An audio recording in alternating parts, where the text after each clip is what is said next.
welcome to Dackman Productions, and also welcome to Conahey Rail. We'll be doing a comparison today on the Atlas Master Series 70-ton hopper, the Lionel PS2 type hopper, and the Mth PS2 type hopper. So before we begin, I gotta say my famous disclaimer here. This comparison, and it's not really a review, but it's a comparison. So this comparison will be done in my own opinion. And also the three things that I'm looking for on Conahey Rail will be the how much detailing it has, also how accurate it is to the real thing, and is it the proper scale. So those are the three things I look for. I want things to be the proper scale because Conahey Rail is a high rail layout, meaning I want everything to scale. So this is the Atlas Master Series 70-ton hopper car. These came out just last year, and they were instant sellout. I mean, these are a wonderful detailed car, but on the downside of them, they are very heavy. They must be weighted inside because for a small car, they weigh a lot. So you wouldn't want to run like a 12-car string of these things unless you got like 2 or 3 locomotives on the head end. But these things are really heavy, comparing them to the other two cars, to Lionel and Mth.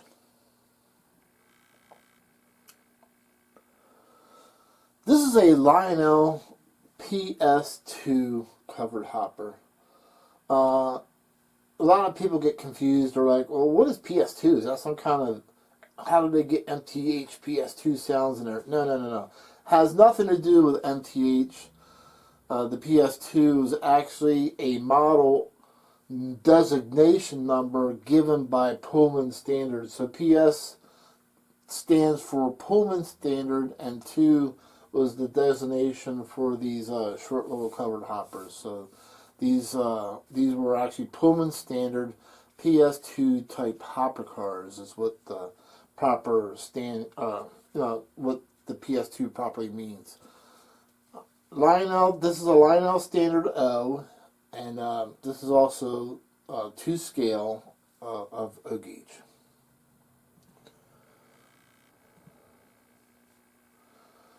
This is an Mth Premier PS2 covered hopper. Same deal, PS2 meaning Pullman Standard Type 2 freight car, which was designated to these short little covered hoppers. There was a Pullman Standard did similar things. They did a PS1, which was for one type of car. The PS2 was for the covered hoppers. They did a PS3. I think the PS4 or 5 was for the gondola. So there was different designation model numbers for different types of freight cars that they did. This is the Atlas Ode Master Series.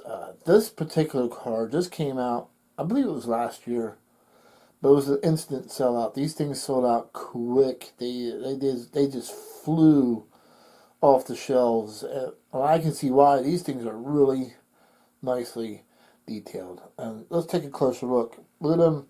And each one of those steps, or them grab rails, they're individually applied. They're not molded. So understand that somebody's got to put each one of these steps into this freight car. These are hand applied, every one of them. So the level of detailing on these Atlas O cars are really high.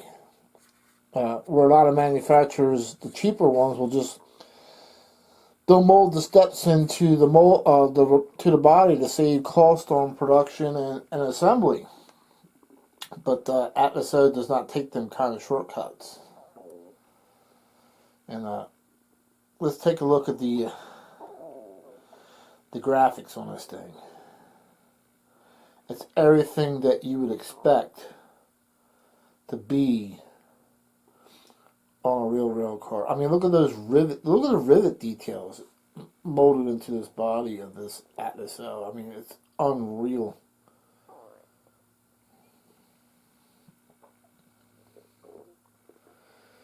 And then as you see more detail. Let's take a look at the roof, the rooftop. And once again, you got the crisp, etched grates, rooftop. Look at those door hatches. And again, you have separately applied grab rails on even on the door hatches. They're not molded in. They're separate details that have to be molded in or applied by hand. And once again, you get to see the rivet detail. I mean, these are very, very highly detailed.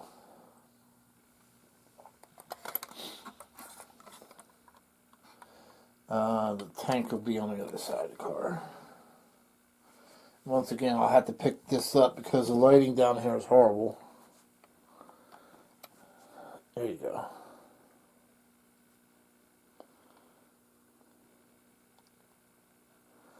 Look at the air tank. Look at the airlines. Very well done.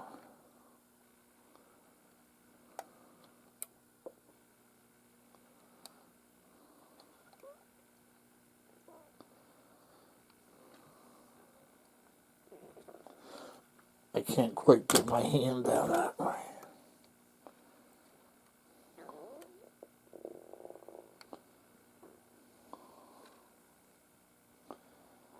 There you go.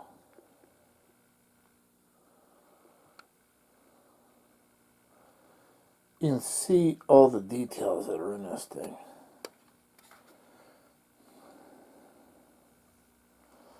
There's your brake wheel, brake chain.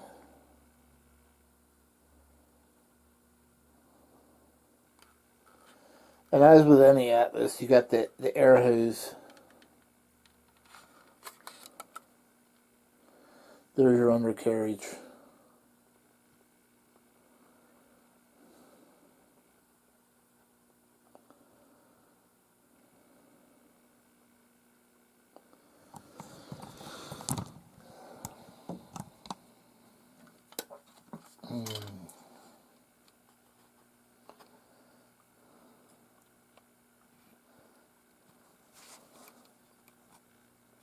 The Atlas O does feature rotating wheel bearing caps. See that? They do rotate. Along with the the individual springs in the trucks, the airlines. I mean, they really did a nice job on this. It's really a nice car. And unfortunately, it's also a very heavy car. It weighs a lot. And I'm sure there's weights inside of this thing. There has to be. So you get a string of these things, and you'll need another locomotive, power locomotive for sure. I own 4 of these, so it's not too bad. But I'm sure if I had like 10 of them, I probably would want to run a second locomotive pulling it. That's for sure. Here's the Lionel PS-2 type covered hopper. And let's take a look here. You can see the nice detailed graphics. They did a nice job on this one. This is an older piece, so it will not feature the thumbtack couplers. So I figured I'd let you guys know that.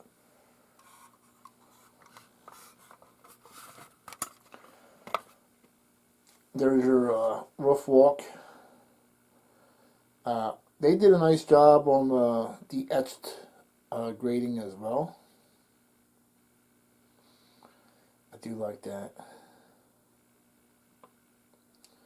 Like I said, this is an older piece, so you'll see dust on this one.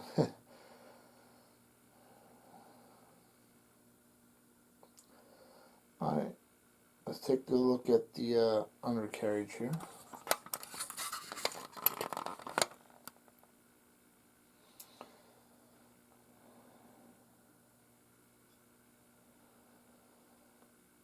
The Lionel does feature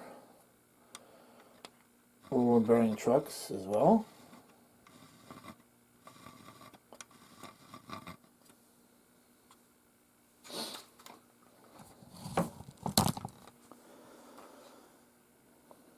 Lionel did a nice job on these as far as the air tanks and stuff like that.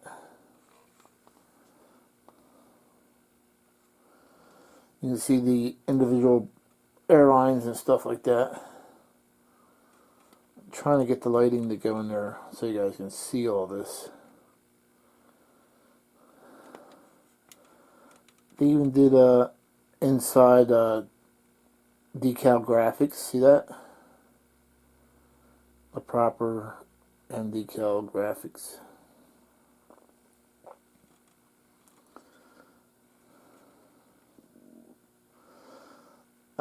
Looks like these handrails are also individually applied, so that makes it a nice touch.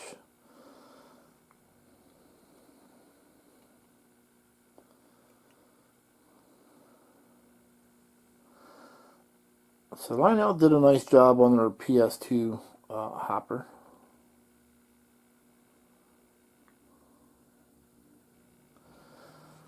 The only thing they're lacking of is the airline, but these are the earlier Lionel trucks which don't feature the thumbtack coupler. Many are not a fan of that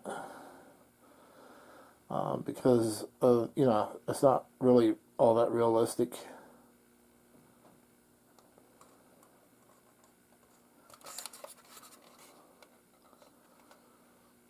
So that is the Lionel Standard O PS2 type covered hopper. Alright, so here's the Mth Premier. This is an older piece as well. These have been out for quite a while. And but I still want to show you guys the details. That H34A is actually a model designation that Conrail really gave a lot of their hopper cars. Ones like this type here.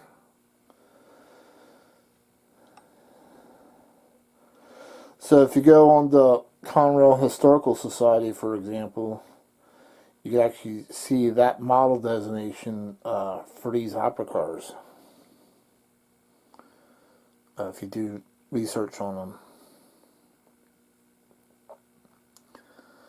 And MTH did a nice job.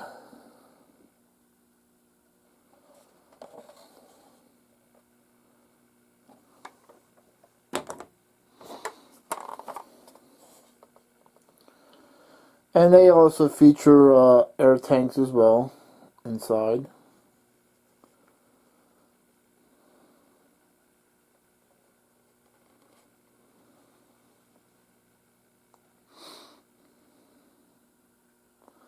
Nice detailed brake wheel and car graphics. So the Mth Premier is pretty nice, and looks like the same deal, individually applied handrails to go up and down.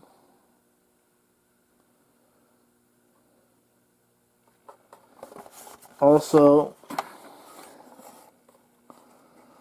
I also like their etched detailed grading up top on their hatches.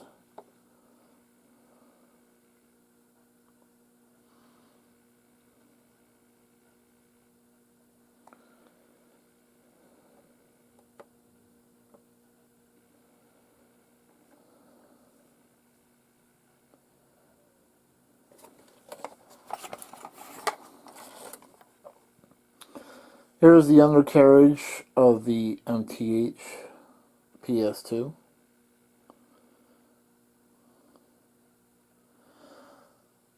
I think they could have done a little bit better with the bottom hatches, but I guess it's something that you would not see um, on a real, while it's running around the track anyway.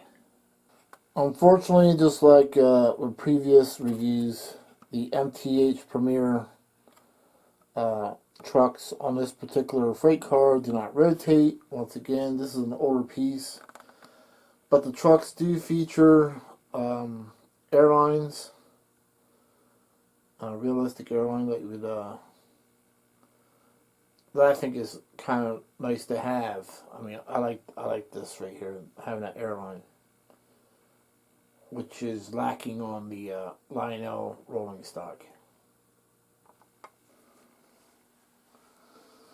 So, which car would I pick as my favorite, or at least the best one in my own opinion?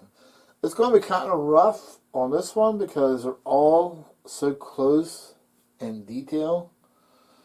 But I'm going to go with the Atlas O, only because of the rotating wheel bearing trucks and the realistic airlines.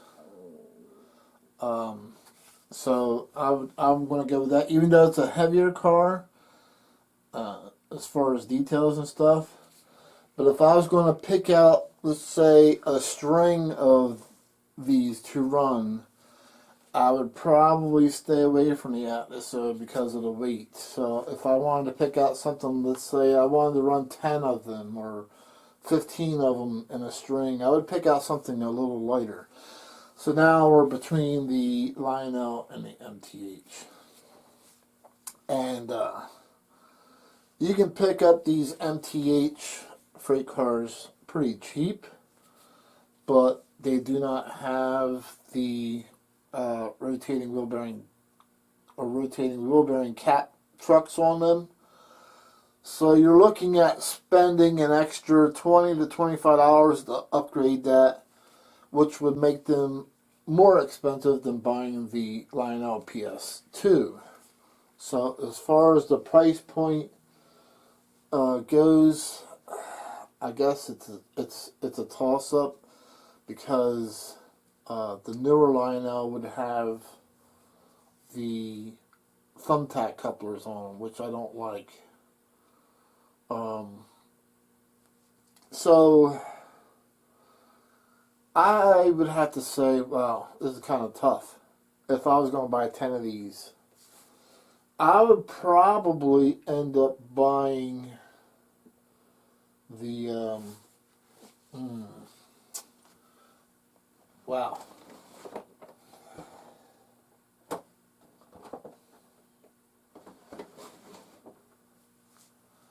If I could find the older Lionel PS2 versions without the thumbtack couplers, I would probably buy those first. Only because I wouldn't have to spend the extra $20 to change out the trucks on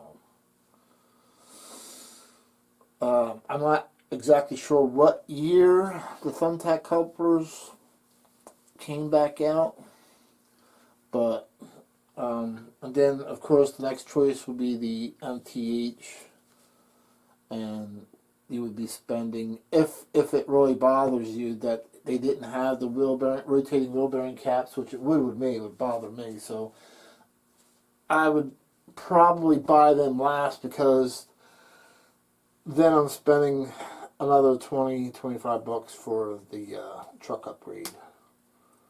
So I think that's how I would wrap up this video comparison. So this was kind of like a tough one for me.